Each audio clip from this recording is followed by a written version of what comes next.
പഠിപ്പിച്ചതാണ്. ഇനി എൻ്റെ പ്രിയപ്പെട്ട സഹോദരങ്ങളെ, മറ്റൊരു കാര്യം, നബി സല്ലല്ലാഹു അലൈഹി വസല്ലമ ഈ സമുദായത്തിന് ഓരോ കർമ്മങ്ങളും പഠിപ്പിച്ചെന്നല്ലോ. ആ പഠിപ്പിച്ചെന്ന കർമ്മങ്ങളിൽ മറ്റൊരു പ്രധാനപ്പെട്ട വിഷയമാണ് മുജാഹിദുകളുടെ പേരിൽ തെറ്റിദ്ധരിപ്പിക്കുന്ന മറ്റൊരു സംഭവമാണ്. മുജാഹിദുകൾ മയ്യത്ത് കൊണ്ടുപോകുന്ന സമയത്ത് മുജാഹിദുകൾ ദിക്ർ ചെല്ലാറില്ല എന്ന് പറഞ്ഞാൽ ഉറക്കെ ലാ ഇലാഹ ഇല്ലല്ലാഹ് എന്ന് ചൊല്ലാറില്ല. അതിനെ പലപ്പോഴും ആളുകൾ എതിർക്കാറുണ്ട്. കണ്ടോ ഇവരെ മയ്യത്ത് കൊണ്ടുപോണ കോലം കണ്ടില്ലേ, മുസ്ലിമിന്റെ മയ്യത്ത് കൊണ്ടുപോണതാണോ ഈ കാണുന്നത്? മുജാഹിദുകൾ പറഞ്ഞു, സഹോദരങ്ങളെ, സലഫു സാലിഹികളുടെ മാർഗം എന്തായിരുന്നു? പ്രധാനപ്പെട്ട മാർഗം എന്തായിരുന്നു? മിണ്ടാതെ അതിനെക്കുറിച്ച് ചിന്തിച്ചുകൊണ്ട്, മരണത്തെക്കുറിച്ച് ചിന്തിച്ചുകൊണ്ട് സുഖൂത്തോടുകൂടി മിണ്ടാതെ പോവുകയാണ് വേണ്ടത്. മരണം ചിന്തിച്ച് ആഖിറത്തെ ചിന്തിച്ചുകൊണ്ട് പോകണം എന്ന് പറഞ്ഞു, അല്ലേ? അപ്പൊ മുജാഹിദുകളെ ചീത്ത വിളിച്ചു. അതേ സമയത്ത് ഇവിടെ പ്രസംഗിച്ച സഹോദരന്റെ ആ സമസ്തയിൽപ്പെട്ട തന്നെ ഔദ്യോഗിക സമസ്തയിൽപ്പെട്ട പ്രധാനപ്പെട്ട ഒരു പണ്ഡിതൻ അദ്ദേഹം പറഞ്ഞു, നോക്കൂ എന്താണ് ഇതിന്റെ യഥാർത്ഥ വശം, കണ്ടു നോക്കൂ നിങ്ങൾ ആണെന്ന് ഇമാം ഗസാലി റളിയല്ലാഹു അൻഹു പറയുന്നുണ്ട്. ശ്രദ്ധിക്കണം, ജനാസയിൽ ഏറ്റവും അഫ്ളലായ ശൈലി മാ കാന അലൈഹി സലഫ് സ്വാലിഹീങ്ങൾ ചെയ്തിരുന്ന ഏറ്റവും പ്രധാനപ്പെട്ട ശൈലി മിണ്ടാതെ പോവുകയും ആഖിറത്തിനെയും റബ്ബിനെയും അവന്റെ അദാബ് റഹ്മത്തിനെയും ചിന്തിച്ചു പോവുകയും ചെയ്യലാ. മിണ്ടാതെ പോകൽ മാ കാന അലൈഹി സലഫു, ഇതാണ് ഏറ്റവും അഫ്ളൽ. ഇതിൽ തർക്കവുമില്ല. ഇതാണ് ഏറ്റവും അഫ്ളലായ ശൈലി, ഇതാണ് ഏറ്റവും അഫ്ളൽ, ഇതാണ് ഏറ്റവും നല്ല വിധവും. പക്ഷേ ഇമാം 1000 കൊല്ലം മുമ്പ് പറയുന്നുണ്ട്, ഇന്ന് ജനാസയിൽ സലഫ് സാലിഹീങ്ങൾ സഹാബികൾ അങ്ങനെയാണ് പോയിരുന്നത് എങ്കിലും ഇന്ന് ജനാസയിൽ പങ്കെടുക്കുന്ന അനവധി ആളുകളെ ഞാൻ കാണുന്നത്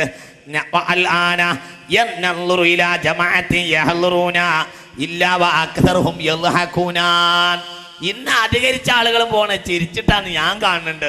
സ്വഹാബികൾ കരഞ്ഞു പോയ കാര്യം പറഞ്ഞിട്ട് ഗസാലി ഇമാം യഹ്യയിൽ എഴുതുന്നുണ്ട്, ജനങ്ങൾ ഇന്ന് ചിരിച്ചിട്ട് പോകുന്നതായാണ് ഞാൻ കാണുന്നത്. സ്വഹാബികൾ ജനാസയിൽ പോയിരുന്നത് മിണ്ടാതെയും കരഞ്ഞിട്ടും വേദനിച്ചിട്ടുമായിരുന്നു. ഇന്ന് ജനങ്ങൾ പോകുന്ന ചിരിച്ചാണ്.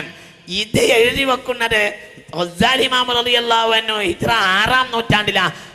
6-ാം നൂറ്റാണ്ടുകാരനാണ് ബഹുമാനപ്പെട്ട ഇമാം ഗസാലി റളിയല്ലാഹു അൻഹു.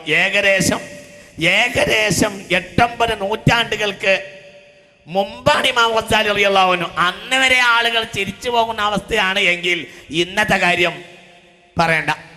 വളരെ ചിന്തിക്കണം. ഏറ്റവും അഫ്ളലായ ശൈലി മാ കാന അലൈഹി സലഫ് ചെയ്തിരുന്ന ഏറ്റവും പ്രധാനപ്പെട്ട ശൈലി അങ്ങനെയായിരുന്നു. പക്ഷെ ഇന്ന് മനുഷ്യൻ അങ്ങനത്തെ ഒരു ശൈലി ഇല്ല. അതിന് മനുഷ്യനോട് കഴിയും. അപ്പം യഥാർത്ഥത്തിൽ സലഫ് സാലിഹീങ്ങളുടെ മാർഗം എന്താ? ഇന്ന് ചിരിച്ചു പോണോ നിങ്ങൾ പറയണേ? ചിരിച്ചു പോകുന്ന ആരാ? ഇങ്ങനെ മുദ്രാവാക്യം വിളിച്ചിട്ട് പോകുമ്പോൾ കൂടെ പോകുന്ന ആളുകളൊക്കെ ചിലപ്പോൾ ചിരിച്ചെന്ന് വരും. ലാ ഇലാഹ ഇല്ലല്ലാഹ് മുജാഹിദ് പള്ളിയുടെ അടുത്ത് വന്നാൽ പിന്നെ മുദ്രാവാക്യത്തിന്റെ ശബ്ദം കൂടും. കണ്ടോ? അത് കേൾക്കുന്ന ആളുകൾ ചിലപ്പോൾ ചിരിച്ചൊന്നിരിക്കും. പക്ഷേ സ്വഹാബത്തും സലഫ് സാലിഹുകളും പോയത് എങ്ങനെയാ പോയത്? മിണ്ടാതെ അതിനെക്കുറിച്ച് ചിന്തിച്ചുകൊണ്ടല്ലേ പോയത്.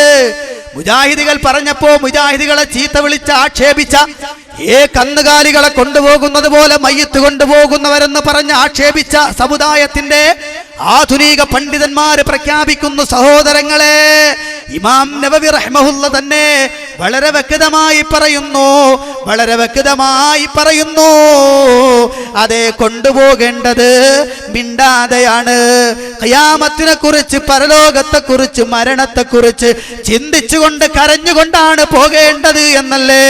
അതേ, മുദ്രാവാക്യം വിളിക്കേണ്ടതല്ല, ഉച്ചയുണ്ടാക്കേണ്ടതല്ല. സുക്കൂത്താണ് ആ നടത്തത്തിന്റെ സമയത്ത് മിണ്ടാതെ പോകണമെന്നല്ലേ. ഇത് മുജാഹിദുകളുടെ പേരിൽ വലിയ ഒരു ആക്ഷേപമായി ഇന്നലെ വരെ നിങ്ങൾ പറഞ്ഞതല്ലേ. പക്ഷേ ഇന്നിതാ നിങ്ങൾക്ക് തന്നെ തിരുത്തേണ്ടി വന്നു.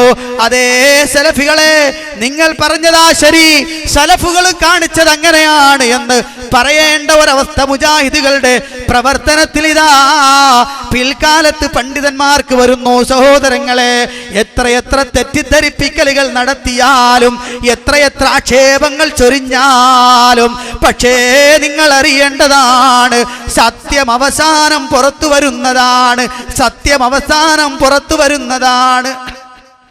എത്ര മൂടി വെച്ചാലും സത്യം പുറത്തു വരും. നിങ്ങൾ കേൾക്കണോ? വളരെ പ്രധാനപ്പെട്ട ഒരു സംഗതി